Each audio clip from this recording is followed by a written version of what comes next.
back in session. All right, so we just are coming back and we need to decide, what were we deciding again? We are still on item 7, Right. and it is, I believe, item 4 with Oh, the Apologize. amount that we were going to pay them to continue services. right. So, So can I yes. talk about this? So we signed on with a limited kind of a la carte contract with Sir Pepe Smith for a particular value of 15,000. And basically that took their original proposal and stripped it down to a kind of an a la carte Mhm. situation. But there are a few items a few pretty critical items that we're not getting with that cost. And one of them is a guaranteed placement. And the other one is help with interviewing, background checks, contracting, and all the way through to the placement of a candidate. So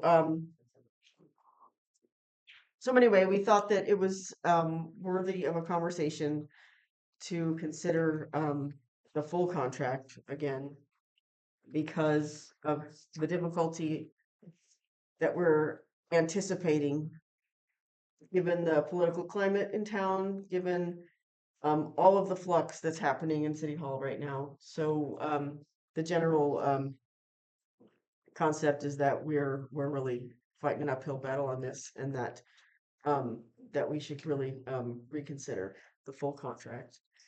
And the full contract cost is $25,500 with estimated expenses at $4,000. And a big chunk of that $4,000 is an in-person visit by one of the by Christine, who is one of the primaries on this recruitment. But a Zoom attendance is an option, and so a big chunk of that $4,000 expense could be eliminated by not flying her out here. So I think that it's fair to say that we'd be a lot closer to the 21,500, which is not as big a jump from 515 as it could be. So anyway, I'm just here to chat about advocating for that because quite frankly, I think that this nickel and dime thing, we're going to get ourselves in a position where we're spending a bunch of money and we're really not getting what we need. So you're in favor of doing it. I am. Pat, are you in favor of doing it? Well, I haven't, this is the first that I've seen these. Got it. But that said, yes, I feel like we're reading the concerns that come across very politely from Tri Pepe Smith.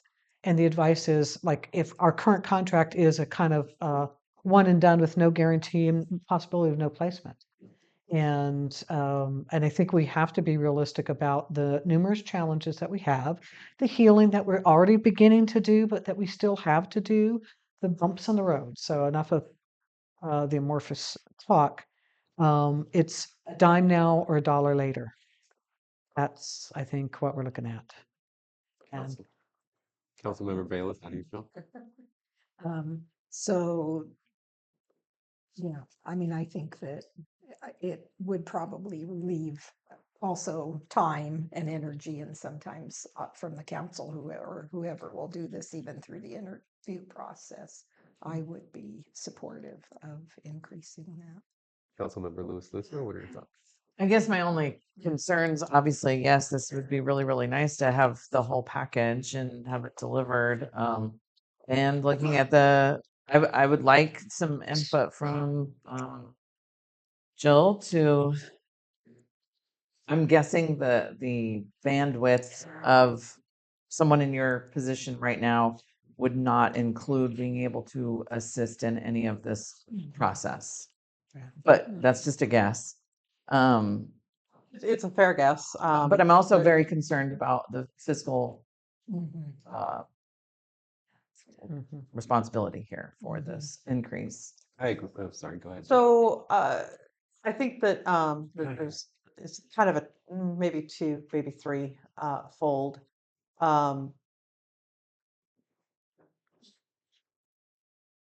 I think it would be helpful to be engaged. You know, Ryan has been engaged with this process. I am less so. I had an opportunity to read through.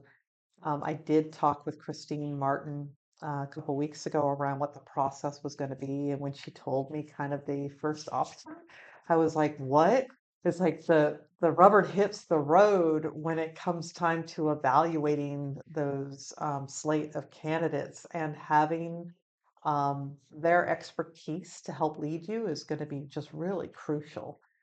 I would imagine that I'll be providing any assistance that I can, but you really need somebody who can help vet. So to that end, what I did do is I reached out to through the city managers group, and I think that there are people who would be willing to serve as a panel to assist in, like, you know, come up with your top 3 candidates or whatever number it's going to be, and add that and build that in. And they would be able to help sort, if you will, the people who say all the right things, but you know, not necessarily have the heft behind them to deliver. And they can tease that out pretty quickly. So I'm happy to help in whatever way I can. I think that utilizing those services and all of that will help to maybe reduce some of the dependency. The third big point is if you're going for the larger, you know, package, if you will, it's not really larger. I mean, this is actually, I've worked with recruiters before. This is a pretty lean package, but you get that 1 year guarantee. Mm. If the person doesn't work out, then you're able to go back, and that is worth it. If for some reason you have somebody who doesn't work out, it does happen. You know, despite all of the vetting and everything that you can go through periodically, you just have somebody that's not a good fit, and then you're back at ground zero. So having that guarantee, I think, would be beneficial for really. Yes. So it'd be a great insurance policy or a cheap insurance policy, so to speak. Yeah. Yeah, otherwise we could spend 15,000 and not get what we needed and have to start over. And that doesn't make any sense at all. All right. So And that's then what I. Yeah, Yeah. and then we have the benefit, you know, whether or not, I mean, however many local city managers want to help, great, but, you know, we're paying somebody for their professional, you know, professional opinions and work on this, and I think I'd like to have them through the whole process. Yeah. I just can't, I mean, the idea that they're gonna get us so far and then wave goodbye doesn't make any sense. Jill, you weren't suggesting the potential panel of other local city managers in lieu of Tri-Pepe Smith. That's correct. Okay, It would be just- additive too. Yeah, and I think that's great because they know local flavor and Yes. okay. Do we further discussion? Do we wish to entertain a motion, or do we wish to open up to? I was Public just comment curious, is first. this like a standard, I mean, I know Tri-Pepe Smith, but is for other city managers, to your knowledge, how have they been onboarded or recruited, or what, I mean, just in general, anecdotally, I don't need any I hard mean, it data. goes, it's usually one of 2 ways. You know, sometimes you have a good assistant city manager who's waiting in the wings and has been able to demonstrate themselves, and they're looking for that Mhm. opportunity, and you have somebody who's retiring, or they take another job somewhere. Mhm. And council says, we have somebody who understands us, they're ready, and we can give them additional resources. And then if you've got a city that has a really robust HR department, they can do their own recruiting, right? Mhm, So mhm, sometimes mhm. we're already tied in. You don't have that here. Right. The other, of course, is to be using the recruiters, and that's a pretty common, you know, form. So those have been kind of the 3 ways that I've seen it. And it's not just with the cities, it's also with the special districts as well as the joint powers authorities. Okay, thank you. But a panel interview of industry professionals is pretty common. Okay. That's a preliminary screening, you know, Mhm. community members, city managers from in the area to initially screen and provide recommendations. is pretty typical. Usually they don't screen out anybody.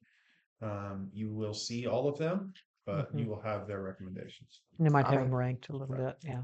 Okay. And what Trepepi Smith did with our CEA recruitment is that they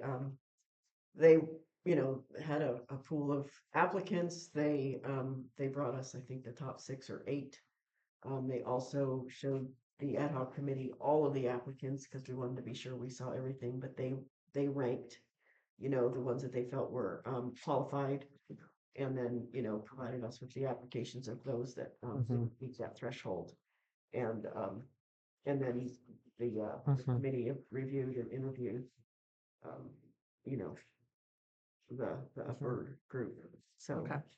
it was quite a very robust process, Mhm. with lots of layers and lots of people involved. So So I want to add, I don't know if council has had, or the ad hoc committee has had that conversation with Tri-Pepe Smith to identify what the actual interview process would be.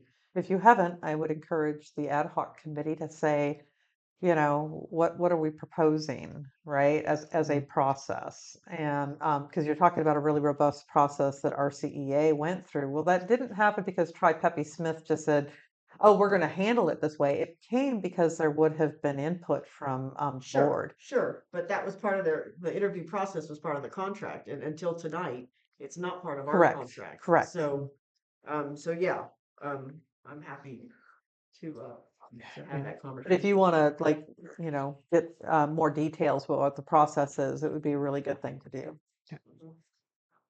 Well, kind of going back to one part of this, if we're considering the second option, which is expanding and providing a guarantee, I agree that it wouldn't be necessary for Christine to be here in person, and that seems to save a substantial amount of money. So for me, I would just take that part off the table right away and bring that cost down. The other thing that I wanted to share is that while we kind of have this a la carte contract that we currently have, we also can incur additional cost with that, additional phone calls or time and questions. So if you look at the time and the hourly rates, I mean, we don't want to exceed what we have, and then we should have gone with that increased contract. I mean, Mhm. I don't want That to makes ask sense.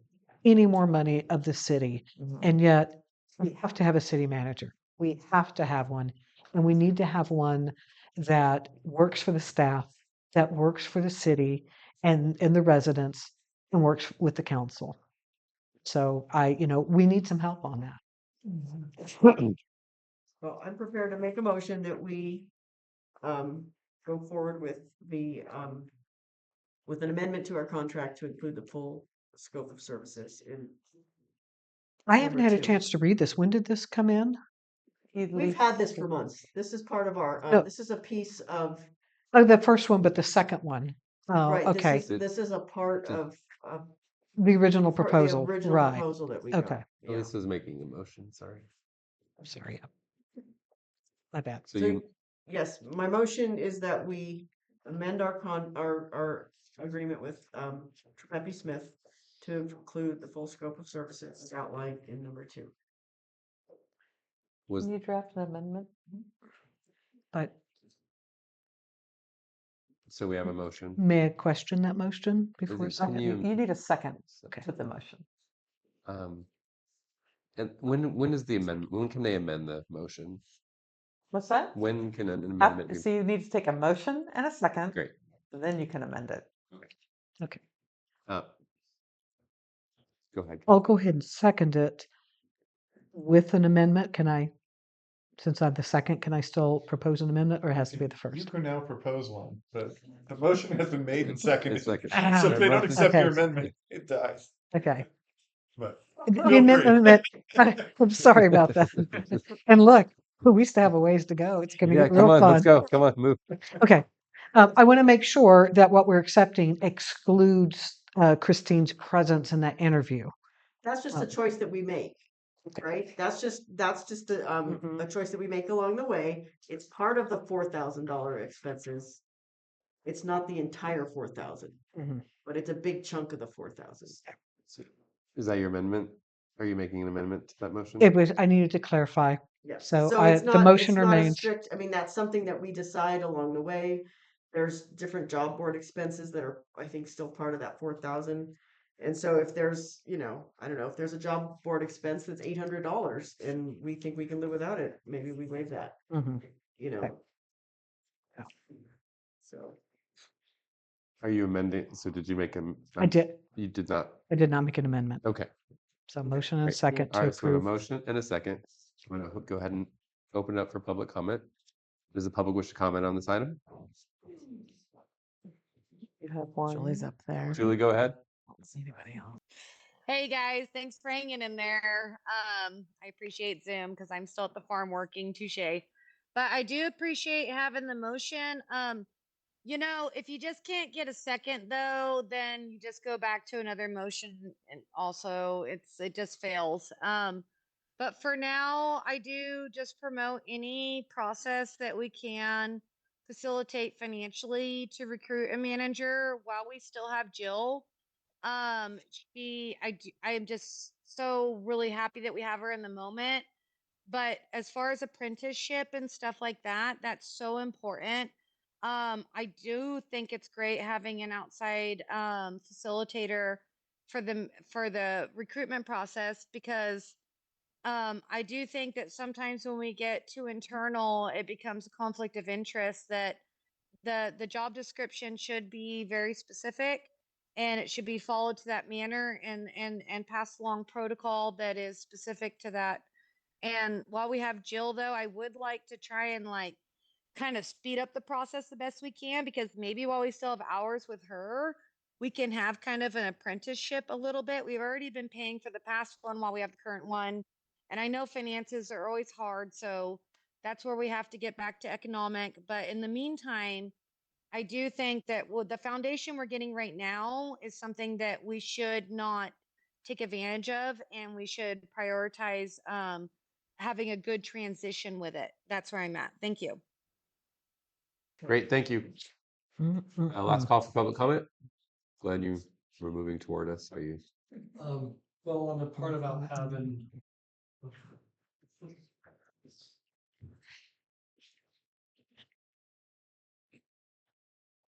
My only comment is on the interview process.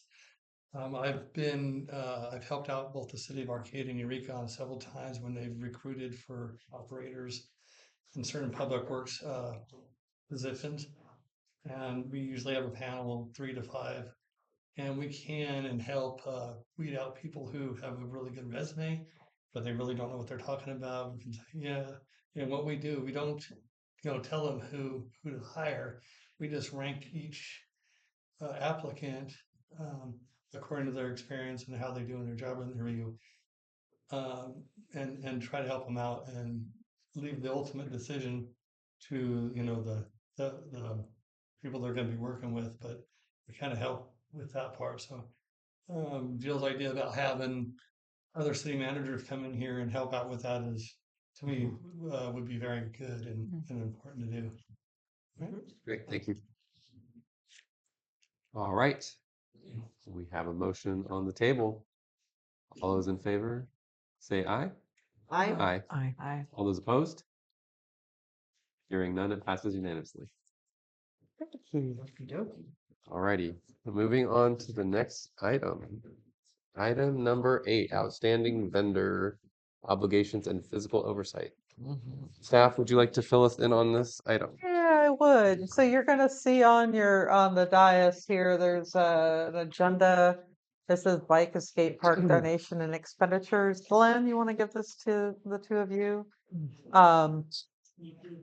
It's a short little handout, and I really thank you guys for it's been a lot.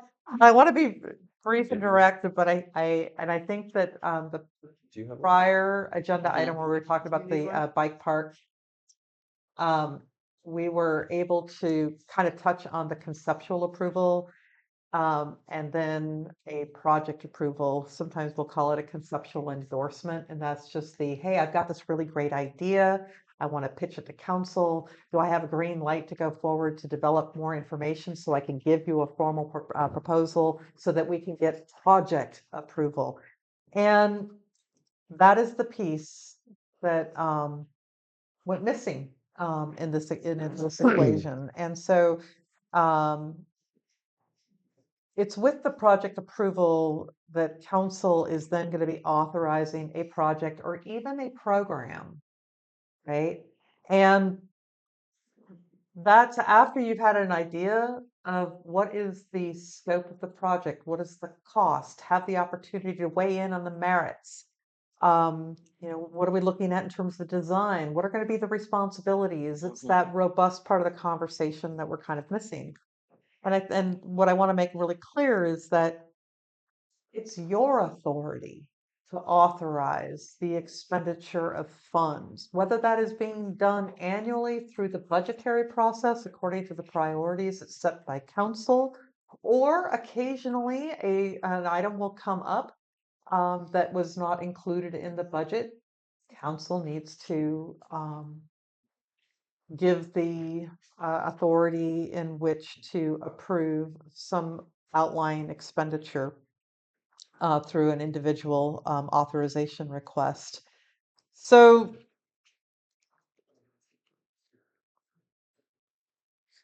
I think, kind of wanted to rethink how I was going to have this because I actually feel like I don't need to belabor it. I mean, you guys are understanding this now. But there's two big things that we need to discuss. One is with respect to donations that have been received. Donations, just like expenditures, need to come to council. You need to know when more money is coming in than you were anticipated beyond, like, hey, there's $500 more that we got from this grant or whatever. When we're looking at these outside sources. And so the city in 2016 or thereabouts put together a really great resolution, Resolution 1077, which is included in your packet. It identifies the thresholds by which monies can come into the city. It gets tracked. And if it hits a certain threshold, then it kicks it to the city manager and their responsibility to be tracking both cash donations in addition to in-kind donations. So it's very clear where that money or service is coming from. When there is a threshold of $5,000, that is supposed to come to council. And you guys give your formal acceptance, or you may say, thank you very much, but we're not going to accept it with whatever strings are attached, because that happens too. Somewhere this particular process got lost. And what I want to note is, and I'll bring this back to you, obviously not tonight, or maybe even the next meeting, but there were several donations that were received over the $5,000 threshold. Two of them in the amount of $10,000 council should have received and had the opportunity to thank. The people who were making that. There were two at 5,000. You'll note that the Redwood Coast Mountain Bike Association, they actually had multiple donations that have come into the city. A couple were over the 5,000 threshold, but there were also like a $2,000 donation here, $3,000. I just went ahead and aggregated everything because I wanted to make sure that if they saw these numbers, and I just had a conversation with them before they left, they weren't saying, wait a minute, we gave you more than $20,000, right? No. They've donated to date to the city for the purpose of the Bike Escape Park of $36,300 that's been received. The total amount that has been received by donations from various members in the community and fundraising events that were dedicated for this purpose was a little over $81,000. Funds have been expended from this account for purposes of helping to pay for some of the invoices associated with this project, and you have a little over $6,700 remaining in that budget account. It's called Project Code 25. That is where the designated monies come from, and that's where the designated monies have been expended from. So that deals with the donation component that you guys really need to know. The second component is one that I think most of us, certainly me living out in Fortuna, um, watching the drama of Blue Lake unfolding and kind of saying, "Oh, glad I'm not having to deal with that." Famous last Yep. words until somebody called me. Sorry. Hey. But there are some outstanding invoices, and my staff report, you're going to see it says 131,000, and you're going to see this number says 132. They are both accurate and correct because I located yet another invoice yesterday, and that was the $825 invoice. So the total amount of outstanding invoices owed right now is $132,579. I've already gone ahead and reached out to well, one of them because I had actually there were multiple outstanding invoices that were not just the bike park. I've already got those solved. So those are now kind of dealt with. These are the ones that I don't necessarily have answers to because there's no money in the account to pay. And I'm looking to you guys to give some direction.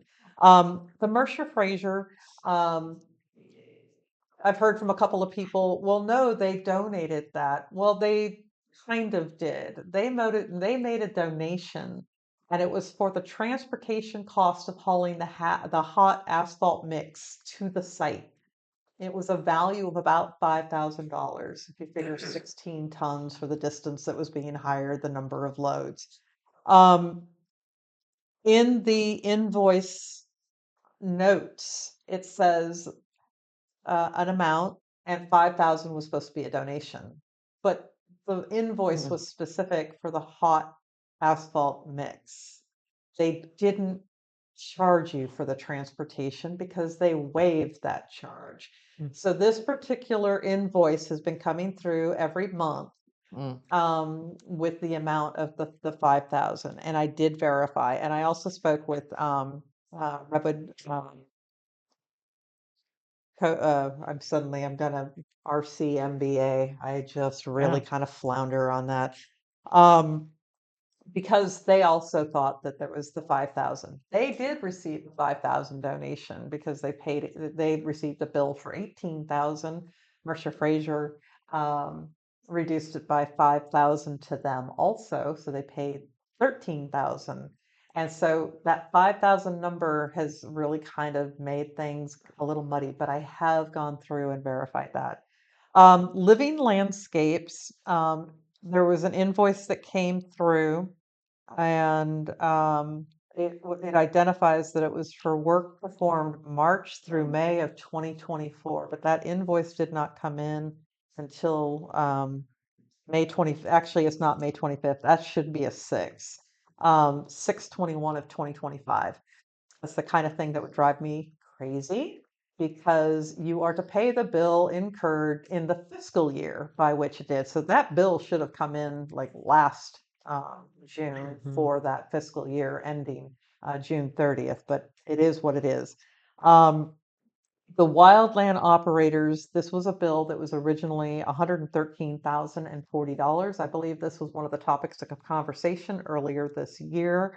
When a $20,000 donation came in from RCMBA, that same day a check was cut that went to wildland operators in the amount of $20,000, but we still on the books have an invoice from them at $93,040. And then we've got two invoices that have come in from Gary Johnson.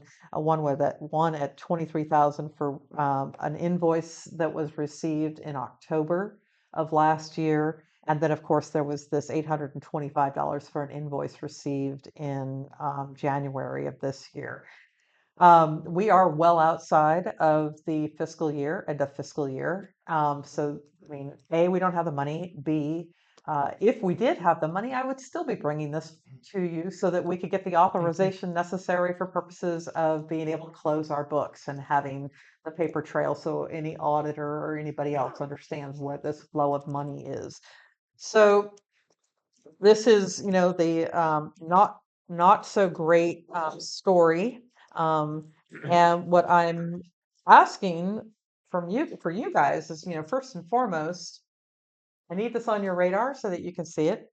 Second, I would ask that we're going to have to be making some budgetary adjustments. I think Ryan may have some thoughts around some of the legal components, which I'll let him expand on. Specifically around the fact that this work was secured, that it was not authorized with council's knowledge or approval. That's a different conversation. But I would like to suggest that number one, we take a look at reviewing and updating any of our internal controls. Although to be honest, I think that you have the internal controls, they simply weren't used. So, and we'll circle back with the donation receipt that I can move forward with the identified vendor obligations and take a look at the to the best that I can, the invoice accuracy to confirm the services secured. Mhm. And maybe they were, in the case of the living landscapes, maybe that was a deliverable because there's no landscaping that's been done out there. So I don't know exactly what they did for this $10,000. And that we asked them to actually provide documentation. Who hired them? For what purpose? And, Absolutely. were they preparing any sort of reports that were then submitted to the city? I haven't seen them yet, but maybe they exist somewhere, so that we can get where that authorization was incurred. And then, probably most importantly, is developing a financial plan that could identify the payment sources if we identify that they are legitimate. And number four, and probably the most important one to get back to the earlier conversations, was directing staff to return with a proposed formal project approval process so that we can Mhm. address the things like the grading, which was outside of the scope of the permitted amount, as well as the planning commission component, looking at the scope of the project. And that may entail the necessity to secure some preliminary as-built to get a sense of what exactly we have out there. That will help us to determine how to complete the project. And then also to develop some cost to winterize the project. Winter's coming fast and furious. We've got a lot of open soil right now, and it's Mhm. got to be stabilized for minimizing erosion, both as part of the contours as well as off-site and stormwater discharges. Yeah. So that is the good, the bad, the ugly, and I'm sorry that I have to have that Yeah. conversation, but there we are. Jill, I just have a point of correction on, I'm sorry? I have one question on number one on the expenditure sheets that you have given us. The Humboldt Skate Collective, Yes. the date I'm guessing should be 10/25/24. That would be correct. Thank you. And then always on it. And yeah, I appreciate the review. It looks like we did have a process in place. And I guess one of my questions before we continue the conversation, or when we get to that point, would be, should some adjustments be made from this 2016 procedure resolution 1077? So that's just a thought that I'm putting out there, adjustments. But anyway, thank you for Yeah, the comprehensive report, and that's a lot. it is a lot. From what I could see, the procedure is actually real clear. It's just getting people to use the procedure. I mean, it's pretty clear. Mhm. I had a couple of questions. Oh. First is just a comment. It seems like if we could get to that point of we have an estimate and we budget for that and we fundraise and then we do the work rather than doing the work and having the invoices and then suddenly discovering we have a lot to pay for and how are we going to do it. So reversing that order kind of sounds good. The second thing is two little questions. If these are over 90 days, are we being held? Like, are there additional fines or interest being incurred? Have we worked, can we possibly negotiate that? And what does California law? I mean, I think you can't hold and not pay. Are we in a situation where we might want to consider getting a loan or having some other instrument that allows the city to pay down this debt and continue to operate? I mean, Um, assuming that the invoices were for services legally incurred and we're obligated to pay them. It's a discussion and a different setting. Mhm. Yes, the city could get a loan to pay down the invoices. The city could work out some type of payment arrangement with the service providers themselves and spread it out over a period of time. mhm, So yes, we would have those options. okay. So yeah, and clearly, obviously, Yeah, getting a loan, for 6 figures plus is not easily obtained because we can only secure it by our general fund revenue. We can't Okay. secure it with property. The other thing that, if you're looking at some of the conventional loans, either through REDEC or the Headwaters Fund or somebody at the equivalent, they're going to want to see a budget. And they're going to want to have a sense of what your income to credit rate ratio is going to be. kind of see the tea leaves on that. Yeah. Thank you. So going back to If the, it's- oh, go ahead, please. We, and if this belongs in another setting, let me know. But we asked for an itemized list of all expenses owed and incurred. Is there any reason that you've discovered, Jill, why we didn't receive that information? Couldn't tell you. Great. Yeah, I wasn't present. I'd have a couple of these. Mhm. Yeah. Are you So, referring back to March and April and You did ask? Yeah, 3 times. I think 2 times we asked for clear accounting on this project. Yes. yeah, okay. Well, I know there was even a point, I wasn't on the council, but that this question about the donations, how they came in, how we were tracking them, that came up and was specifically asked. So my concern would be if this was already on the table, why wasn't it used? And I know we don't have an answer for that, but I'm just finding this really frustrating right now. This is a city, and just to see the disregard in the past for this is really frustrating. I also just want to say that wildland operators, there were 3 other charges, at least, well, if the 20,000 was included, and I realize they're paid, but those 3 other charges were for over $36,000. In one of the manager's reports, it stated that wildland operators built the bike park. That was the statement that was made. You asked about one of the charges, and as a matter of fact, you voted no on expending that money. But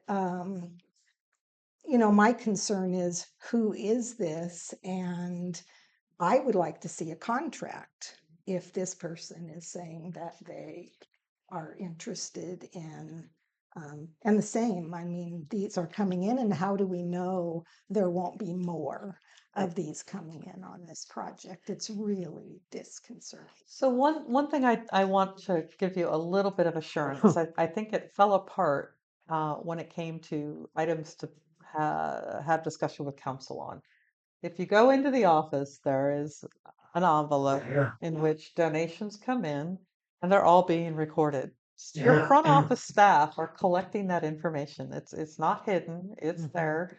Your finance manager, Vicky, who's been doing this for some time, she has been very diligent in making sure that things are being coded to the proper amount. That information is available, and that's where I was pulling all my information from. So it was absolutely here. where things were in the presentation of the information to council. So it's not necessarily exactly what you want to hear, Mhm. you know, but it's a little bit of both, right? Okay. And yeah, I mean, these are the outstanding invoices, and there are other costs that have been already expended, and that's 74,000, and that does include wildland operators. You know, this is just the outstanding invoices that I have Right. had. Mhm. If we want to have a deeper look at that, you know, I'm prepared to go there. Right. Might be a little long for tonight, though. And can I ask one more question? You can So ask anything you on, want. on this donation matrix, it does say that if there's any stipulations for use, just so I understand Mhm. going forward, for use of the funds, and if you were saying yes, then that item must go to the council for approval. So would a stipulation simply be that it was earmarked to go to a specific purpose? So then basically all of these would have been, That's correct. okay, Mhm. okay, okay. All right, thank you. So I'll just Am I- share. Oops, No, you go ahead. Sorry. Um, I I'm gonna kind of just say I agree with everything you just said. I don't just restate it all. And I share your frustration. I'm kind of in a frustration marathon, going on 3 years now. So um, I know it's difficult, it's especially difficult for somebody who just sat down, kind of digest some of this stuff and go, but how is this happening?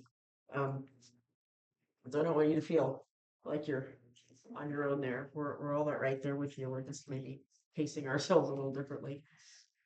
Um, so I'm in reading your report. I'm assuming that our next big step is to go back to these contractors and begin the process of justifying these expenses if they can be justified. That's correct. And so part of that is going to determine whether or not these monies are truly owed. Correct. It's something that I will work closely with council on. And when I Mhm. say my frustration, you and you Oh, have yeah. done everything so wonderfully, Jill, and I really appreciate all the information. It's just I- more, I saw the public get up and ask specifically about these costs and to not have it forthcoming. And then to hear, oh, yeah, the city's not paying for this. And then to hear that, oh, we're actually on the hook. Oh, Right. And so going so I'm forward, a I little bit just, frustrated by it that. is, and I think going forward, there January. just has to be a really clear what we're willing to do, because, yeah, this hasn't been real clear. Does anybody else? So wanna do- I'm just gonna. Do you mind if I ask another question? So RCMBA knew about the owed monies before the council did. I'm sorry? RCMBA knew about the financial situation before the council did. I I'm- don't know anything got it. about that. Great, thank you. Yeah. Yeah. I don't know who knew what. That was, Mm. I've spent as much time as I can. Great. This was my Labor Day weekend. Reading through all of your council packets, trying to figure out what permits you have, your environmental review, and trying to track it, because ultimately what I want to be able to do is, kind of deconstructing it. But then I'm also figuring out, well, what has been completed? What needs to be revisited? What needs to be actually taken action on, right? So that, Mhm. like I said earlier, so we can get this back up on the rails, because I haven't gotten the sense that any of you have been, in opposition to the concept of developing a bike park. I think it's been, well, this is great. And how are we going to pay for it? What are we looking at? And, Mhm. it has evolved into a much larger thing than I think it really needed to, honestly. So what can we do to move forward in a pragmatic fashion? And so part of that means I just Mhm. had to go through all of the reports reports that I'm able to land on. And there may be more documents that I just haven't found yet, you know? There were a lot of papers in the desk. You can come into the office now and you're gonna find an organized office, but I don't think I've found everything yet. Mhm. Where's that city? Sorry? Where's that city? Oh,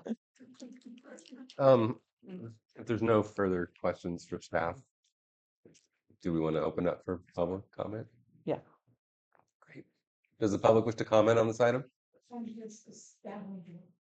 I'm just. come on up.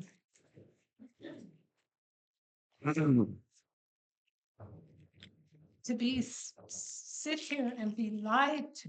I mean, it isn't. It was just a total lie.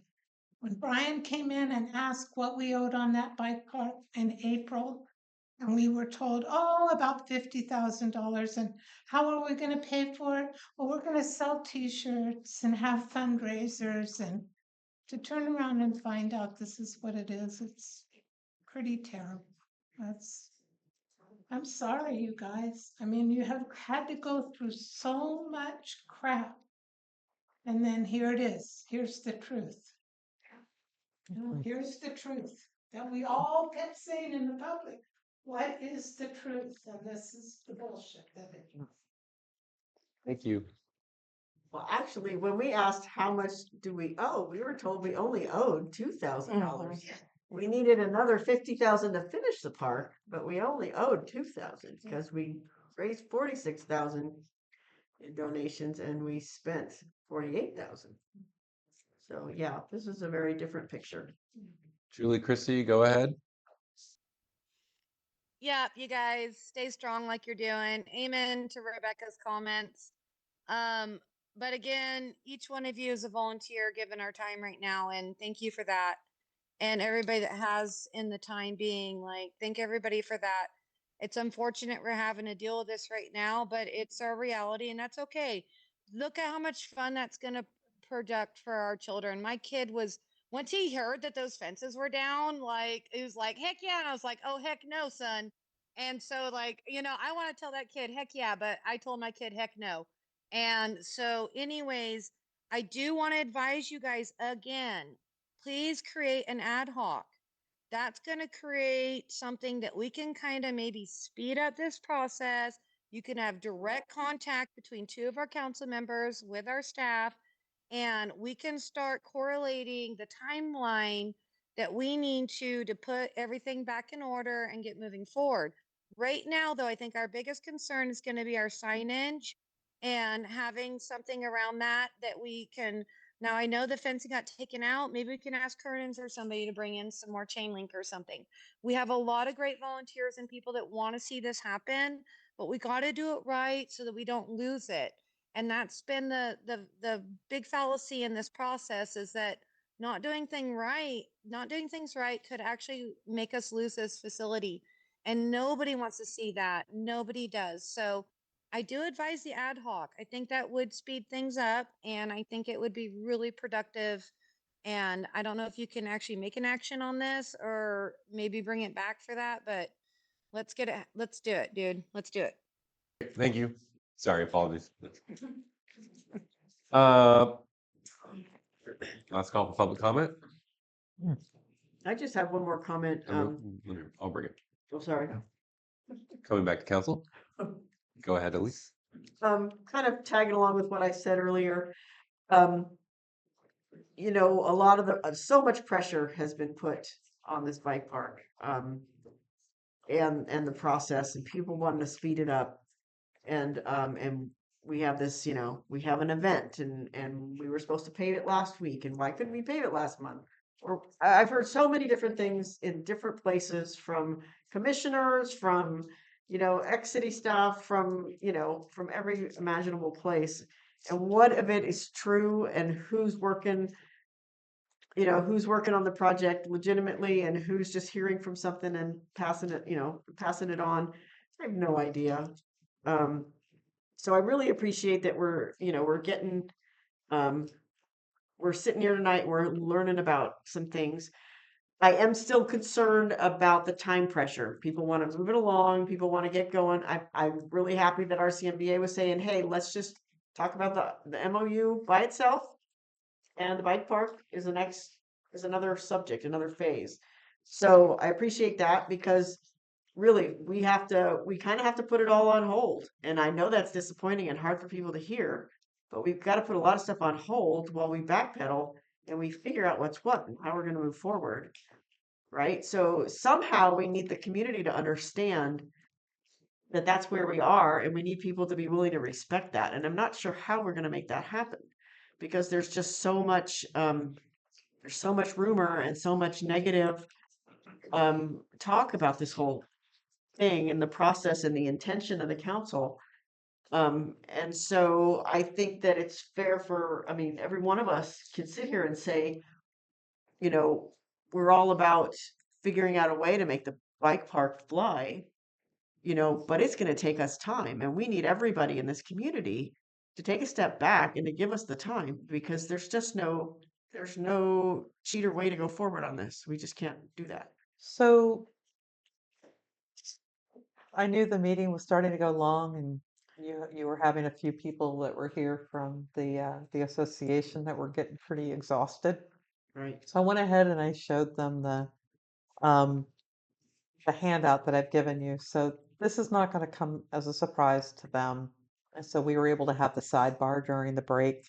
Mhm. And they asked about the Mercer Fraser, the 5,000. We're like, we thought that was a donation. And I'm like, oh, it was a misunderstanding, but we actually do owe the 5,000 for this, and then we've got these other issues. So I think they too are disappointed because this is news to them. So um, I think that they probably better appreciate the magnitude of what you're all having to wrestle with as well. And I think you're going to see that, I don't want to speak for them, but I think you're going to see that there's going to be some of that latitude to figure out exactly where we stand and what it's going to take in order to get the project over the finish line. And again, the first thing is to make sure that we are working on a project. Mhm. And to your point, though, we do need to mitigate from winter Yeah, right, effects right. Mhm. quickly. Yeah. When you said to make sure we're working on a project, is that something we're going to be looking at in the future? Oh, I plan on bringing stuff back to you along with Pathway. Okay. I do appreciate Julie's comment at wanting to kind of get an ad hoc, but to be honest, I think I'm going to be able to work a lot faster not having an ad hoc, and I can get the council something, and I can work with Ryan on some pieces and put forward a pathway. I mean, if we can close a landfill, we're going to be able to figure out how to get the bike park finished. Okay, Right. that was a long one. All that. Perspective. Just Okay. putting that out there. So, uh, Mm. well, And as far as security, are we solid on the fencing now, or we're not quite sure yet? so as far as the security is concerned, I think this is like one of those tasks that would be really great to come back and get some clarity from, the person who's making the donation, so that if for some reason it needs to get pulled out for another rental that they have, that we've got an ability to backfill it. Mhm. Renting fencing is not cheap, and I would love to say I knew somebody that we could borrow it from, like a similar municipality or somebody else, but off the top of my head, I don't know. A lot of times they'll allow you to kind of, if you're needing equipment, you can borrow equipment. But I think based on what was relayed to me yesterday, they're not anticipating any need for that panel fencing, and it will remain in place. And we'll have to figure out a plan for getting the project completed, so that when events begin to occur when they would need that panel fencing, hopefully we can make the alignment for timing come in such a way that we're dismantling the fencing because the project is complete. Mhm. So that would be ideal. That might just take a little work to get there. Okay. Yeah, because that's like another big disturbance in the force. You know, when people start calling us, the fencing's down, there's a bunch of kids over there. You know, then everybody gets all riled up all over again. Yeah. And it's, Yeah, no, it absolutely does. You know, like I said, Glenn called me, end of day on a Friday, and then we were working trying to figure out what the heck was going on. Yeah. And so, yeah, it was disruptive. Jill, do we need to give you direction on this item? Uncharacteristically, rec- I accidentally dropped my recommendations onto page 25. Okay. Oh. Sorry. Okay, sorry. I usually try to put that up at the front, but it's at the back. Yes. So do you want to direct? Okay. Yeah. Yeah. Let's do that. Jill, did you feel we needed to review and update our internal controls? I'm sorry? Did you feel we needed to review and update our internal controls of procurement procedures? Or you thought the current? I don't feel like you do, but maybe in the course of continuing to make a deeper dive, we see something. So I think it would be good just to have it there, and then if I need to bring something to you, so that we're needing to make some sort of a recommendation to update Resolution 1077 or something like this, I've got the latitude to do such. Like maybe just update the amounts if it seems a little cumbersome too, tedious. If it's small amounts, like, okay, let's go with 10 or, Oh, whatever. I think 5,000 is sufficient. Okay. Yeah, no. Okay. Does there need to be any language in there, like, in aggregate too, or, less somebody? Aggregate would be great language. Okay. Yeah, I scored one. Yeah. Okay. And Jill, can I ask one? I do have one question, where you have staff recommends to council, item number 1. As you are investigating, the different vendor obligations and the validity of those, I do have a question that just in general, we have work that was performed not to plans. And how that factors in between an invoice submitted, if it is valid, the final product that we have, that's a whole another ball of wax there. So I'm bringing up that point and just sort of asking you guys to look at it from that aspect. Is that fair? Yes. Thank you. Yeah, that was you- unbudgeted and unauthorized. Have you made contact with any of these vendors? I've been in contact with Mercer Frazier. And then Jill, can I ask a question on the Project 25 fund? Yes. Is there a reason why that doesn't show up in the budget in some way so that you could see what that is? Yeah, I'm just not familiar enough with it. What I suspect happens as part of your chart of accounts, and it's probably subsumed somewhere, but I can't say that for certain. See, you don't have every single item, that's called out for that.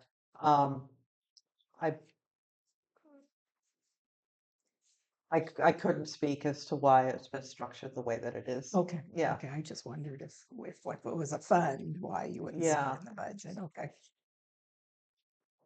Are you going to ask a question? Can I ask a question? Sorry. So Okay, if wait. If the We got to stop here. Sure, yeah. You are the council. Okay. You may Right. absolutely ask questions. Okay. You don't need to ask my permission to ask a Okay. question. If that fund was not in the general operation of the finance person, if someone else was responsible for it, is that why it wouldn't show up in the budget? Oh no, this Okay. is all underneath. Great. This particular item is in your accounting software. Great. Go ahead, Kat. Item number 2, we have direct staff to identify financial plan addressing payment sources and a phased funding approach for the bike park project. Would I be correct to think that that would include the development of drawings and specifications for the bike park? Absolutely. And also the phases to be broken out, to include time and materials, any other resources, and have firm estimates, not guesstimates on those.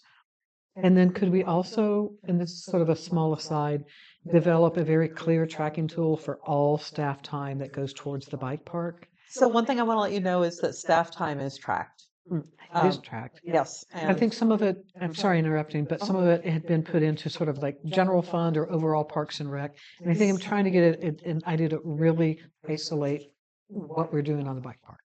you know, I can't speak for certain for everything, but I have seen through that Project Code 25, there are certain occasions where when staff has provided service, if you will, to that particular project, they are noting their hours, and that is being recorded. The accounting software that the city has is actually quite remarkable. I probably would have killed for it at HWMA. Because it really does allow you to get into that level of detail. I'm sure people are like, why do I have to, like break all my charges out this way? But it is actually very helpful because you can be very specific for the tracking of particular, programs. It's actually, like I said, pretty enviable to that extent. So should staff be spending time? Yes, it should be getting accounted to that particular account. It also would have been really helpful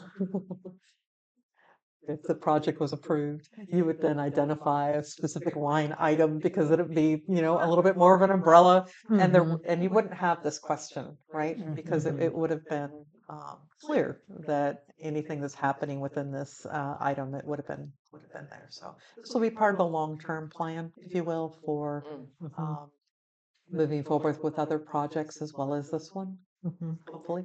So somewhere in there, is there gonna be some investigation into the soundness of the structure that is already there?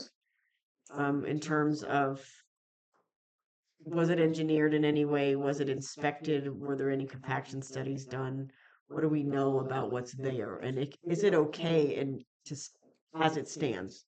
So that's part of the additional work that I need to be doing, to be honest. The design that was submitted was conceptual. The design that was submitted for purposes of developing the permit was not engineered designs, they were conceptual designs. So we'll have to have somebody come in to do a preliminary engineering estimate, see, what was and what was not done. I don't know what kind of direction they were given, and I don't know what kind of oversight was given to address that. And that's going to be really hard, I think, for the community as a whole to kind of hear, but we'll do what we can in terms of developing that information so that the city, as well as our insurance carrier, will be able to assess, what some potential solutions would be. And I don't know, do you want to add anything else? I mean, this is just such an anomaly as you. Yeah, I mean, the compaction issue is, I mean, if the compaction's not right, it could fail. And so they may have to do some core sampling to determine what the compaction level was. Maybe they did it. We just don't know. There's no daily logs of what work was done. Certainly no engineering inspection reviews and permits. So there was a grading permit, but no inspections beyond the permit? Couldn't speak to it. Okay. And then if we were keeping our books straight, so to speak, there would probably be engineering services billed to that bike park, I'm assuming, correct, if work had been done. There was a conceptual design that was paid for. It was in the amount of $1,700, which if you take a look at any skate or bike park is very inexpensive. They are not stamped and they don't have a name on them. So I couldn't even tell you who generated it. Thank you. So are we, I'm happy, I'm guessing that there's going to be more conversations about this, but moving forward, looking at who this or what body the manager of sorts of this big project is going to be and what oversight there might be, who's going to be involved. It was brought up tonight with Brian about safety commission chiming in and planning commission receiving, and then council, and then we have city manager. And so are we going to be seeing where this should land once we've kind of sorted out some of those details? I think that really needs to be part of the conversation for that third component.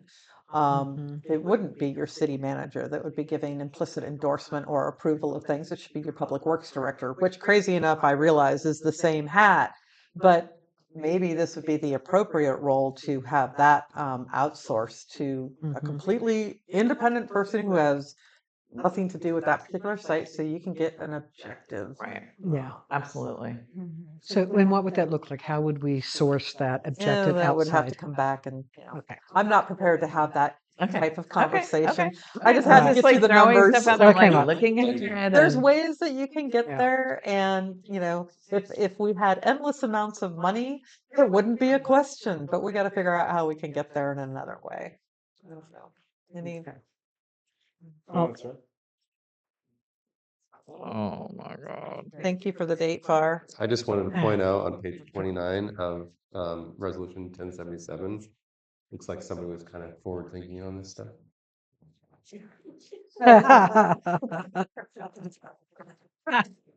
Okay. Anyway, Okay. back when I was mayor, I mean vice mayor. Yeah. Okay. All right, moving So on. do you, Oh, sorry. Mr. Mayor, would you inquire if we've had provided sufficient direction to staff on their queries on item 1, 2, 3, and 4? Did you need any other? City manager, Duffy, do you feel we've given you sufficient instruction to Yeah. continue? A lot with of your it was being objectives? able to initiate the conversation. Thank you. Felt like you were probably there and ready to Oh. start moving. Thank you, Joe. Mhm. Moving I on. think there's some other, because of some of the discussions around this offline, online, on social media, however, that coming from you, it adds a little bit of credibility and validation to some concerns that have already been floating around. And so I do appreciate your work, and I appreciate you sticking with this. Yeah. It's amazing. Thank you once again. Yeah. Yes. You need to thank this guy. Yeah, Thank you, Ryan. yeah, thank you. What'd I do? And what might be You really keep coming nice back. is to use our Facebook account Mhm. to make a post and float it all over Facebook because the bike park is actually closed. So we'll have to figure out how to push the information out there. I'm not the person to do that, to be Right. honest. Mhm. I'm happy to talk to Emily about being able to craft something, because there's going to be questions based on the Mhm. fact that there's been this. Mhm. I don't use Facebook for this kind of purpose. I think it's kind of weird to do promotional things on Facebook, because that's just not Yeah. me. I don't do promotions. If you are to yeah. do that, may I ask that I assume you would still be reviewing it before it was released because there's been so many different Yeah. moving Well, parts. I think that there's been a learning curve through this entire thing, and I just want to, point out that there was a presentation to the Park and Recreations Committee back in May. I believe it was in May. And it was, here's all the approvals that were given, right? One of those approvals was the ordinance for, is it 567, which was the creation of the opportunity zone yeah. for that district. I want to make sure I get my numbers straight. Mhm. Your Park and Recreations director is not a planner, and she is young. And she believed that that was part of the approval process. I said, oh, no. That was just an approval for land use and zoning. It is no more an approval process than if I had said, this is, multifamily residential, and I don't need to have permits to go forward. You still have to get the permit. That You still seems- have to go through the yeah. environmental review. You still have to go through the financing. So there was a disconnect, because just a lack of knowledge really, I think it came from a good place, but just, didn't know that that was a distinction. And I think that that was a little bit of an eye opener, for her. And then, and it's the same thing when you guys were receiving updates, whether it was you individually or prior council, receiving an update does not constitute approval. Agreeing to apply for a grant does not constitute approval. And so it was implied, Mhm. but it wasn't explicit. And so this is where we are today. Yeah. Great. Great. You guys know how to have fun around We here. do. Mhm.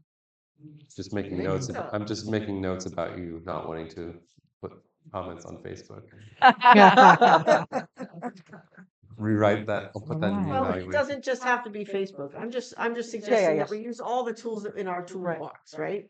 And Yes.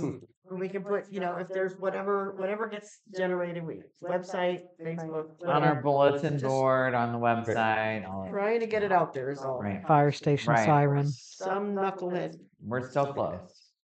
Are we ready to move on to the next item? We Got sure are. some more. Let's roll. And it's late, and I want to go home. Go. Yeah. Item 9, approve resolution 1242 to authorize application submittal for 2026 regional transportation improvement program. So moved.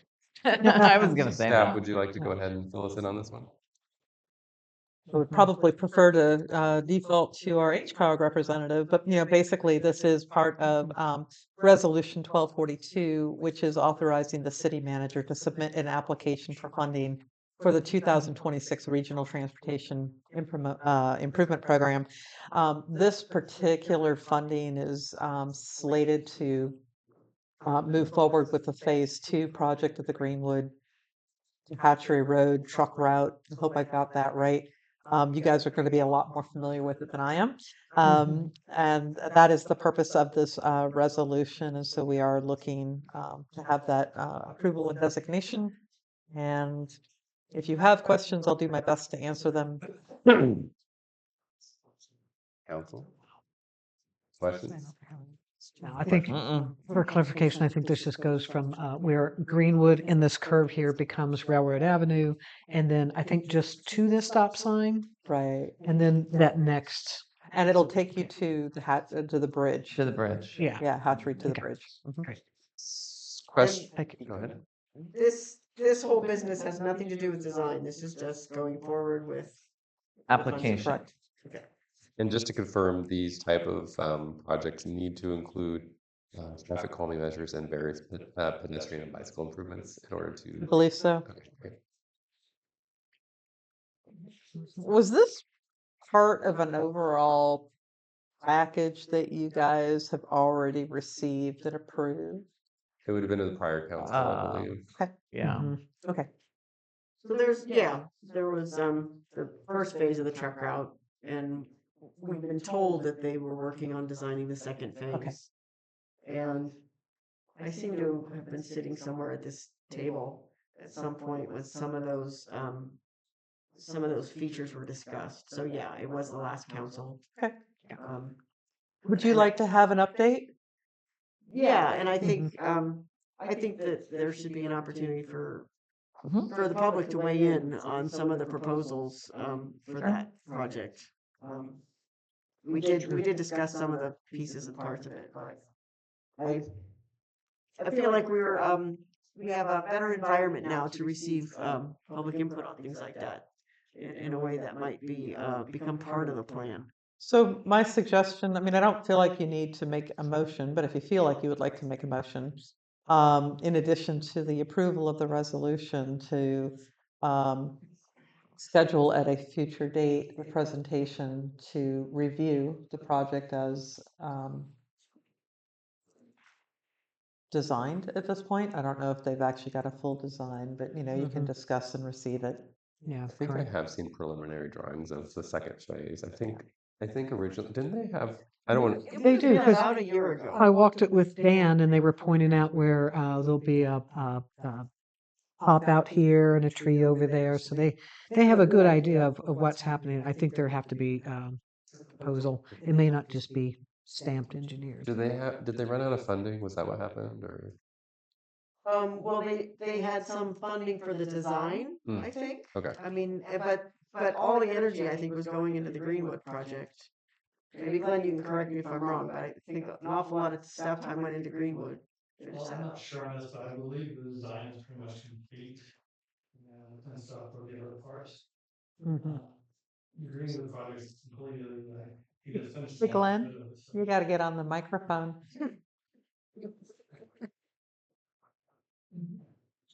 I'm not 100% sure, but I know we just finished, I believe, totally completed on the Greenwood project. And I believe the design is already completed for the second phase, which is from City Hall all the way to the Hatchery Bridge. Okay.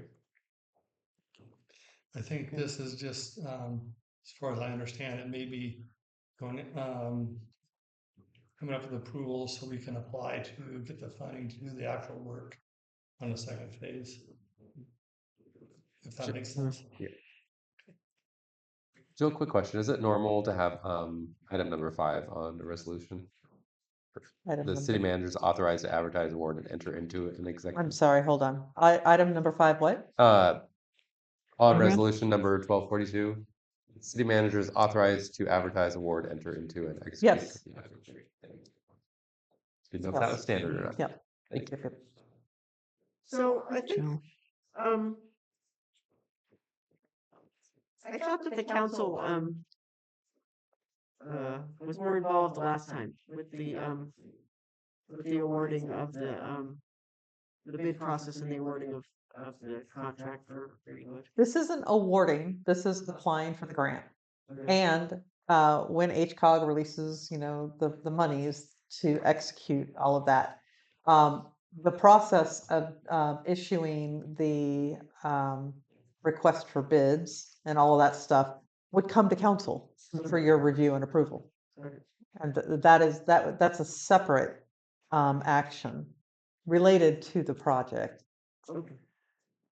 Thank you. Any further questions from council? Do we wish to entertain a motion at this point, or should I open up to the public? I would move that we approve resolution 1242 as presented. Second. First by Kafani, seconded by Louis Lusso. Go ahead and pause and open up for public comment. Public wish to comment? Julie Christie, go ahead. Yep. Thank you guys. I'm kind of huffing and puffing, feeding my pigs. But as far as our allocation for applying for this fundage and specifying this specific project, which is the phase 2 to the truck route, which actually had very little public review and very poor public review. We see the outcome of ADA compliance in our first stretch. Let's not do that again. I think that if we are specific to these allocations to receive them with a project that honestly, we've been looking at I Street lately. There's roots that are a big issue. We have other issues that are infrastructural issues in our town for drainage, for the winter, for flooding. That honestly, I always called the truck route like this beautification to get to Danco. That really was always my impression of that process, was really actually just to like put on this cheap lipstick on a pig, no offense, as I'm feeding them, to make it look pretty, to get somewhere that is not a great destination. And this is an industrial route that if we're going to allocate funding and specifically request it at this time for that project needs review prior to us approving allocating funds to it. It hasn't been brought forward, and it has been in the past, but not in this council's preview and not in a lot of the public's preview to see those plans. So that's where I'm a little bit uncomfortable with saying, like, yeah, let's say this is what we're going to apply for if we're stuck to applying for only that project. That's where I'm at, because we have major infrastructural stuff in our town that needs way more attention than just like a beautification project that kills our industrial. Thank you. Thank you, Julie. Further public comment? Yes, Glenn, go ahead. This is already funded. Okay, I just want to make it clear, this project here, the money has to go to the truck route. It's for the truck route only. It's not for other roads in town. And the town is specifically for that. So we couldn't use it for H Street. We couldn't use it for any of those other streets. I know we need a lot of infrastructure work done, but we're limited budget and we do what we can to maintain what we have. It would be nice if we can get more grants to do more things and stuff, but for this project, it's also more than just beautifying it, is to make it safer. Some of the streets at the end of the street there, where right by the Emporium, where that crosswalk is pretty unsafe. When you're going around the corner, sometimes you have to go a lot faster, and this whole project is changing that around and making it where it is a lot safer, and the pedestrian where the pedestrian walk is a lot safer. Right now, it's just a paved pathway. It's not a sidewalk. It's not ADA. It's what we have, so we do the best we can to maintain it. But I recommend we move on with this project and try to get it done. I mean, to me, Greenwood right now, it's a lot better than it was before we did the project. Cars are slowing down there. Sidewalks safer for the kids to ride. They designed the sidewalk wider so the kids could ride on there because they didn't want the bicyclists next to the trucks. And there is no other truck route in town. There's no other alternatives. That was the only route we have for the trucks to get to the destinations is from Greenwood to Railroad to Hatchery. So, like I said, I recommend that we move forward with this project and complete what we already started. Thank you. Great, Thank you, Glenn. I do want to clarify, this is not moving forward with the project. This is giving authorization to apply for the grant. Great. All right, so apologies. Any further public comment? Great. Coming back to council, we had a motion and a second on the floor. Any further discussion? I guess my question is that in the resolution 1242, it states apply for execute and then executing contracts and any amendments thereto for construction engineering services and project construction services for this same project. It kind of is like giving, so it doesn't just say, I'm gonna, we're authorizing application. It goes through and uses all of the words about That's fair. completing, and items 5 on the resolution on page 35, and execute construction contract and any and all subsequent amendments thereto with qualifying low bidder. Anyway, so I think that's where some of the confusion is coming from. That's fair. Okay. That's fair. I believe that it still needs to be moved forward because we're kind of already committed to this process anyway. But it does involve a little bit more according to this Yeah. language. Make a suggestion. Yeah. Yeah. Why don't we preface both 4 and 5 with upon approval by the city Okay. council, the city manager's authorized. And do we need to have that come back before us, or can we approve it? As it No, is? we Great. Do it can right now. change the resolution. Okay. Resolution. We just need a motion and a second to accept that amendment. Motion to approve the amendment to the resolution 1242 to include upon approval of, as stated by Ryan. Second. Second by, sorry, Michelle Lewis. First by Michelle Lewis, second by Kat Napier. To amend. So do we need to approve the amendment and then approve okay, just, Approve it as amended. okay, great. All right, we have a first and a second. So all those in favor? So wait. Pause for just Yeah. a second. So the first motion was Elise. Right. Correct. Right. And then Oh. the second was Michelle. That's and correct. then Michelle made an amendment that Kat seconded. That's Yeah, correct. we had a motion on the floor. Is that kind of an? Okay. Should we I don't try that think Let's again? back the train up. So Let's just go back to the original motion. Okay. Seconder, if you'll accept those amendments. Okay. I will accept those amendments. Okay, Yep. So. thank you. Yes, I will. Sorry. Second by you. All right, so we have a Sorry. first, The a training second, wheels and are an coming amendment off. in the I need second. a roll call. All right, and we're roll calling. Napier, Aye. Luso Lewis, Aye. Sawatsky, Yeah, Stefani, Aye. and Thales. Aye. Motion passes. we're doing things. This is like a clown show. It's I'm after a 11 10. o'clock. Yeah. All right. Hey, but we're getting through. Yes. We're getting Alright. through. What are we doing?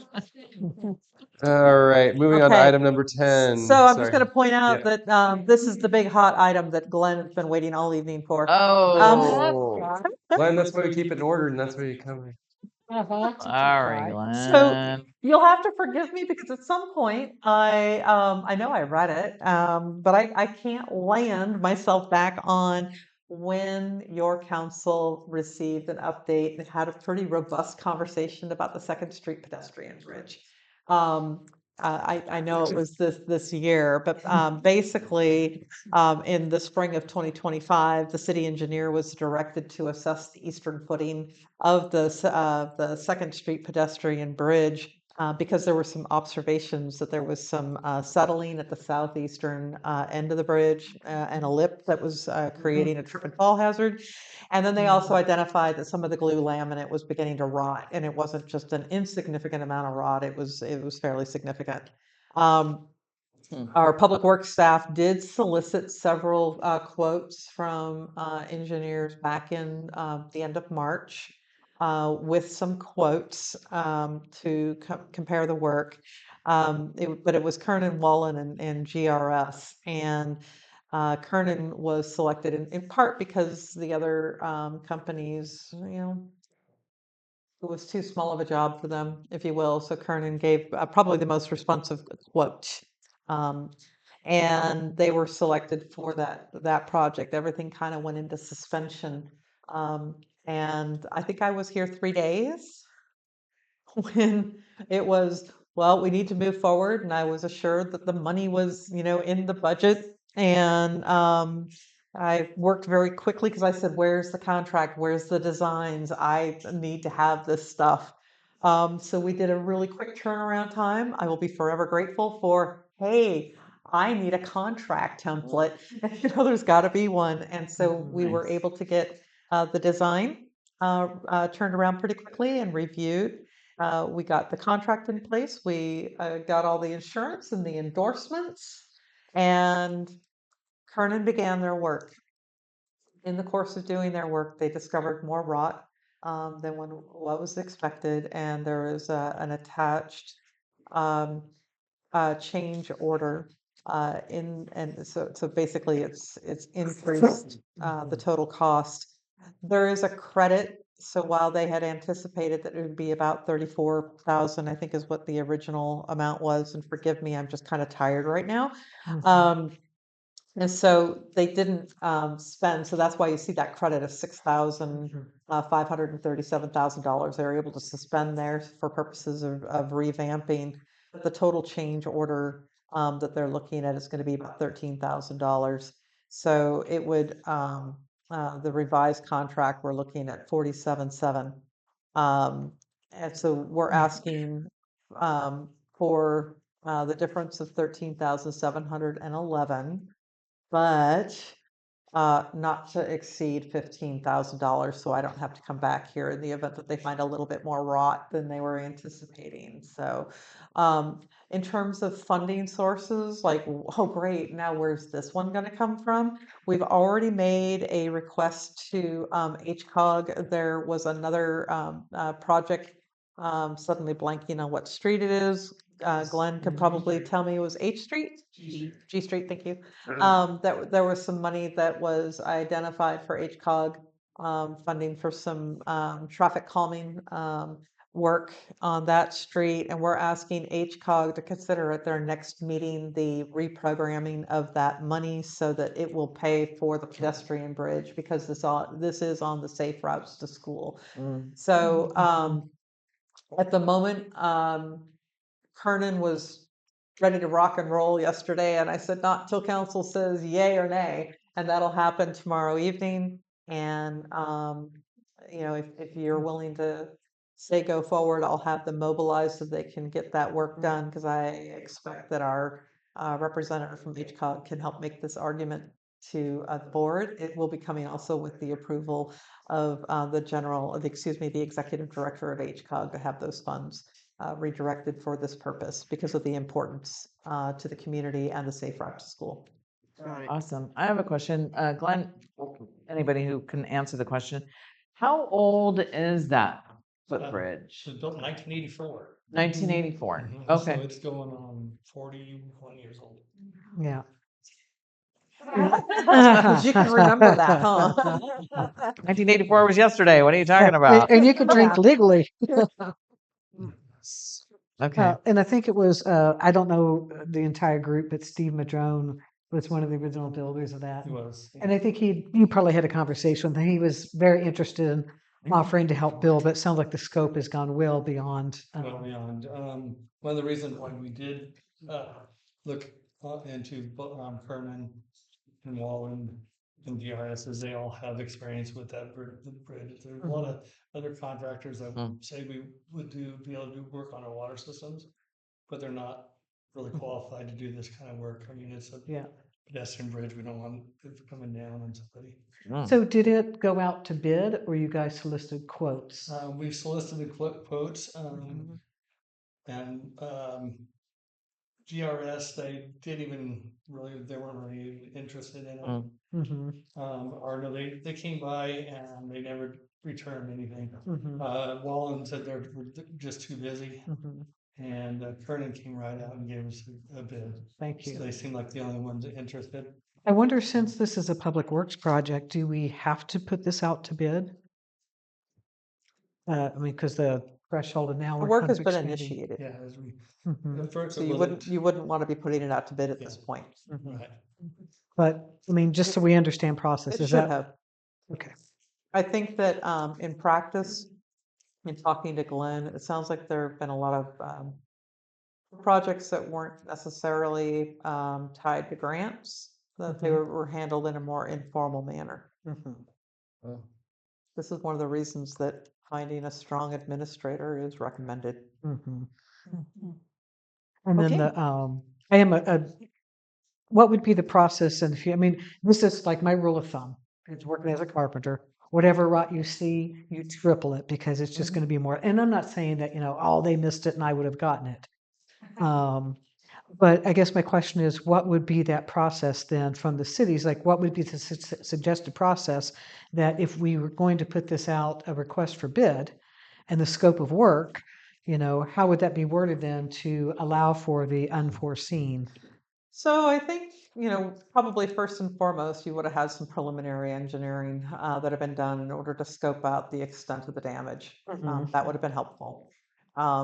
Because it wasn't until they got in there that they were really able to identify what the total scope of damage was. I think that there was an effort to try to keep costs lower. So that piece didn't necessarily come into play.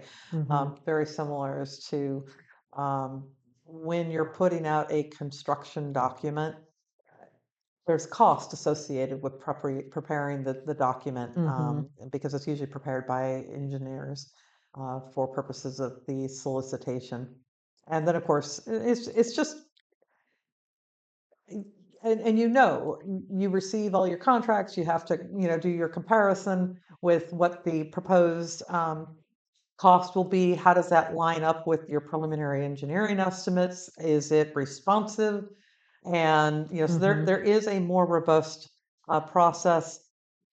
When we're looking at a project here, would have been ideal, but that's not we are where we were at. Right. Well, Okay. I just want to make, I think it's worth looking into in the future, opting into the California Uniform Public Construction Cost Accounting Act, which Right. allows us to go up to 220,000 with informal bidding Right. instead of 5,000, Mm. triggering competitive bidding, which is what we are now. Also on the bridge, some of the most extensive rock was hidden behind one of the rail where the rail is held in. That's where it was somehow water got down in that area and they rotted that part of the beam. So if it wasn't for that one little area that was 4 inches wide, it would have been a lot easier to repair. It wouldn't have been near as much. Mm. Well, sometimes they're hidden, even when you look at them close and you start it until you tear stuff apart. You don't find things. Yeah. Thank you. Okay. So that competitive bidding thing you just mentioned, is that a matter of passing another resolution or something like that? Oh, opting into the, I'm not gonna go through the acronym, it's too long, but that's an ordinance. Mm. Mhm. Are you keeping a running list of all the ordinances that we need to update? Well, in all honesty, it might be worth taking a look at, what kind of ordinances and resolutions have already been passed Mhm. before we just start adding. I'm not sure. And I don't think it's in the ordinance currently right now, but yeah. So I do have a question about this first, and I have to preface it with, I love that bridge. Who doesn't love that bridge? And whether you're going up or down, it's just so awesome. And as a first time Blue Laker, like the first time you encounter that bridge, it's magical. So I'm saying that because my question about what we're doing at the funds is, we have to find that money from somewhere. But I struggle with the rationale of we're identifying this as a safe school route, and yet we're depositing them to the very spot that we've identified that needs a traffic calming measure, and we're taking the money from that traffic calming measure to repair the bridge. Mm. That's a very, fair point. And I can't speak to all of the Mhm. nuances that are involved there because I don't have that day-to-day knowledge of the organization or the city. I think to me, the larger question is, what is the lifespan of this bridge? Versus this partial repair. No, Or- just what's the lifespan of the bridge? I mean, it sounds like there's probably some, it's got a limited lifespan, and so having that conversation sooner than later and getting those potential funds programmed, it'll be an HCOG issue. Hmm. Yeah. You mean we didn't just extend it for another 45 years? Probably You never get know, another right? 10 years out of it. 10. Another 10 years. Yeah. Uh, And that bridge is used quite often. I hear people right now complaining that they can't use the bridge. So, Mhm. mm. it's Michelle, do you have any questions? Sorry, Glenn, you done? Go ahead. Apologies. No, I'm good. Any questions? No. Do we have like a long-term, like we used to paint it when I was a kid, it always had paint on it. Are we not painting it anymore? Would that have reduced the chance of rot or? No, a lot of it's age, and then just an environment it is. It's a wet environment on the one side. It doesn't have the sun. It's red trees. Mm. Some of the Mm. duff kind of built up there. We blocked off some of that so we didn't notice the duff was there because we had people going underneath her and Mhm. starting fires and throwing beer cans and whiskey bottles there. So we blocked the port off underneath there to prevent that from happening Mhm. and stuff. But it wasn't just the last 7 years of the duff. I mean, it was, it's been probably rotting for 10 years or so and very slowly. But Would- we noticed it dropped fairly quickly this year. Mhm. So, Would painting have, I mean, can we come up with a long-term painting well, plan most for of it is pressure treated, Yeah, except for the top rail, and we have painted that a couple times in the past. We also have kids and stuff that like to carve on it. Mhm. We even had somebody make a pipe out of part of it, and we've had to replace that. yeah, I remember that when I was a kid. So there's vandalism It on was it just all the there. time, Yeah. but we just try to maintain and keep it from. That's good. It sounds like you have a routine maintenance and inspection plan for it. Well, we didn't really expect it that serious, because we always walked over and stuff. Oh, I didn't mean that like kind of trap you, but I mean, If I would have realized that it was that, if there would have been a chance of it rotting like this, we would have checked it a lot sooner and did more maintenance, but I wasn't aware of that. And I tried to catch everything, but I let this one fall through the cracks. So. yeah. I'm sorry, I certainly wasn't trying to put you on the spot with that. I know a lot of things in the community are complaint driven, where, we all would like to have our plans on what we're doing, but then there's what actually happens in your day. We try to That's all. catch everything, but it's impossible to do that. Mhm. Yeah, Thank you. Jill, do you have any comment?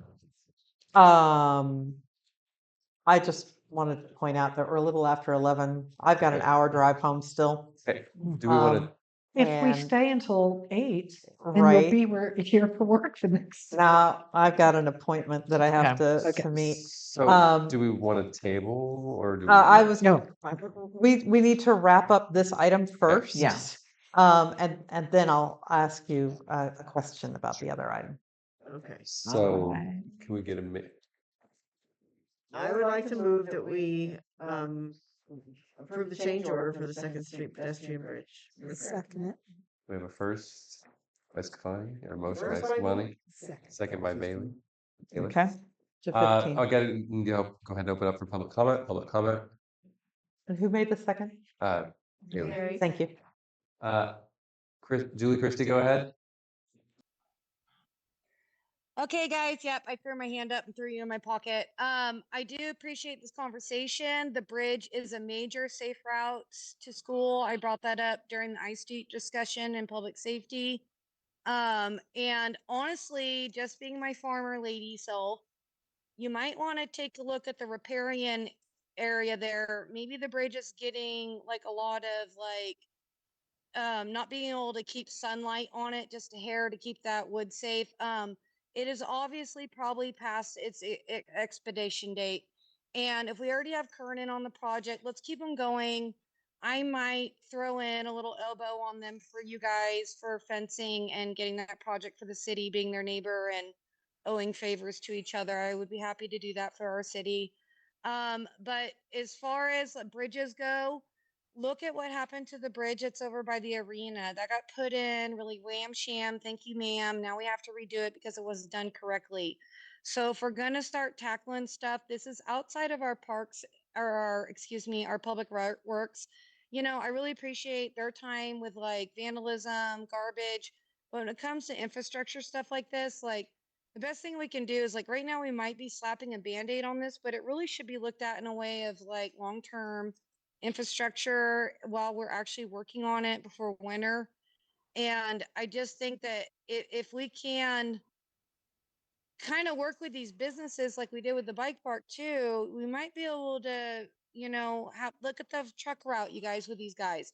They want to work with you, you know. So just saying, like, having good neighbors gets a lot of things done. And I'm happy to get this done. And yes, I was going to mention the last public comment that you guys are probably going to want to table some stuff tonight. So I totally commend what you move forward here in a minute with maybe tabling the rest of tonight. Yep. Thank you.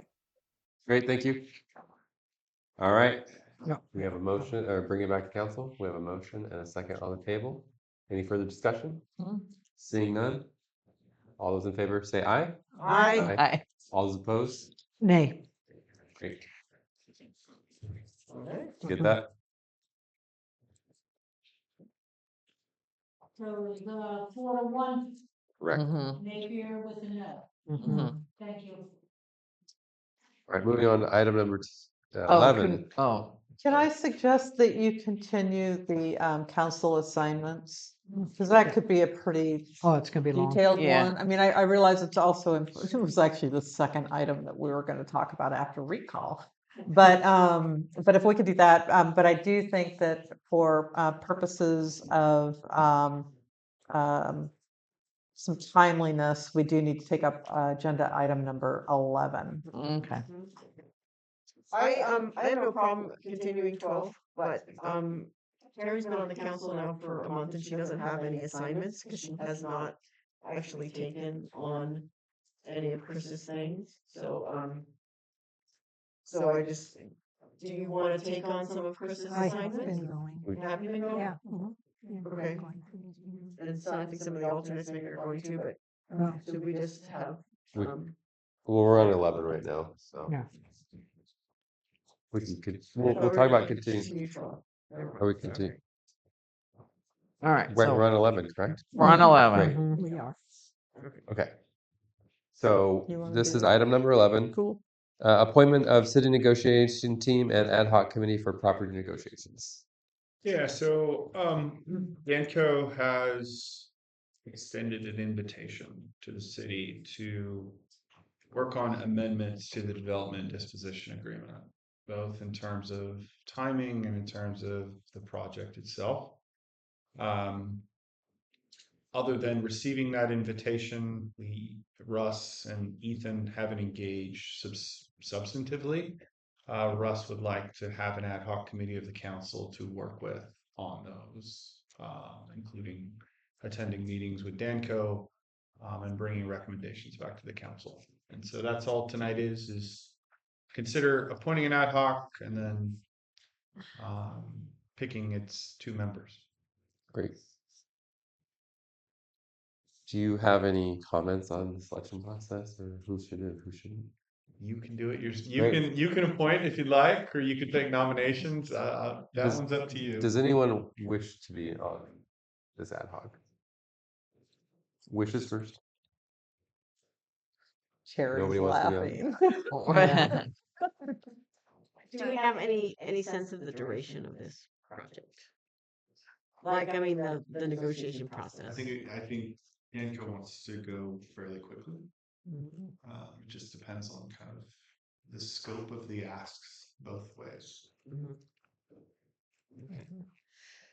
So who's feeling prepared and well enough briefed to do that? Napier and Swansky.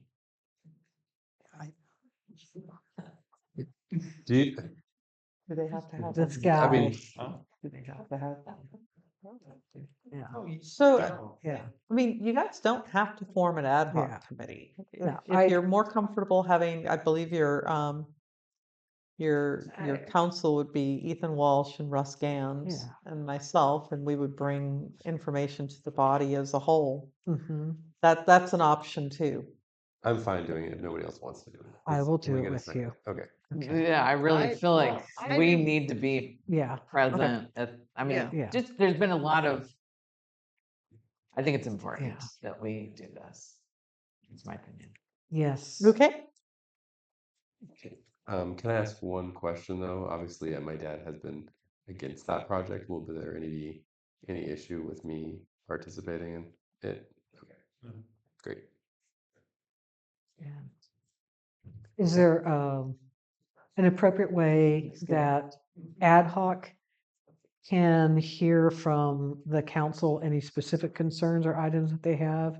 Would we do Closed that session. now? Yeah, or- part of the ad hoc appointment will be designation of real property negotiators. And so the 2 ad hoc committee members will be listed on the agenda as agency negotiators along with Jill, Russ, and Ethan. And so we will have plenty of opportunities in closed session to scope out the negotiations. Okay, thank you. One other disclosure, I was an employee of Danco at one point. Would that be an issue? And so any and all decisions to be made will come back to the full council. Oh, absolutely. Yeah. Yeah. Okay. Great. So we need a motion. Do we need a motion to appoint ad hoc? Yeah. So we can get a motion to appoint the 2 ad hoc members. I move that John and Kat are appointed as ad hoc members to the negotiating committee team. Second. Danco.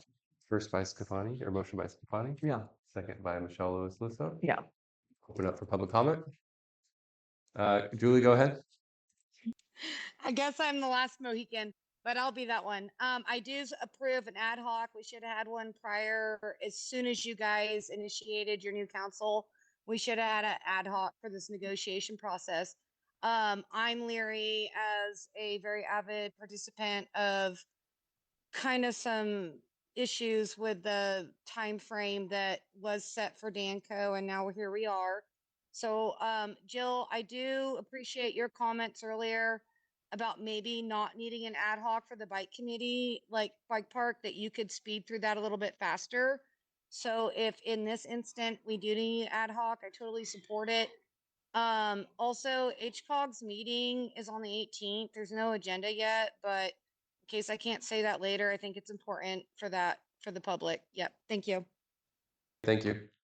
All right, holding it back to council. We have a motion and a second on the floor. Any further discussion?